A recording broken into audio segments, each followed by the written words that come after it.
These are the top 3 questions I get asked by potential clients before we start working together. I'm also going to throw in a bonus question that I asked somebody that they weren't expecting. Question number 1 is your success rate. Here's the thing. Can't guarantee that you're going to show up to our calls and implement all the ideas that we talk about on our calls. What I can tell you is that all the clients that do show up to calls and implement the things that we work on see huge improvements with their picky eater. Not only do we see them trying new food, we see them getting more comfortable around foods and showing more interest in foods overall, and growing and expanding their mindset when it comes to trying new things. Question number 2. Do you work with clients all over the world? I absolutely do. When I started my practice, I was in San Diego, California, but now I'm in Adelaide, South Australia. And I still have a lot of clientele in the US and Canada, but I also work with Australians, New Zealanders, and plenty of people in between. So no, don't let your location get in the way. Question number 3 is, do I work directly with your child? The answer to that is no. But Thalia, my child is the picky eater. What do you mean you don't work with them? Here's the thing. You and your child have a special connection and rapport that I don't have. You also spend 5 meal times a day with your child and I don't.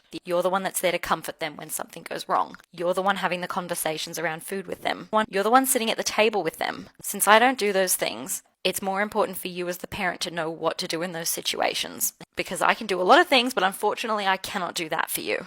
I've worked with parents who have been in feeding therapy or OT, where those professionals work directly with the child, and oftentimes I hear that they haven't made a lot of progress, or at least by the time they've gotten to me, they haven't made much progress. They'll say things like, oh, my child ate the food at feeding therapy or at OT, but then when they came home, they wouldn't eat it. And part of that is because you haven't been trained in how to help your child do that. I will show you how to do that. And here's the bonus question I asked a parent on a discovery call that kind of threw them for a loop.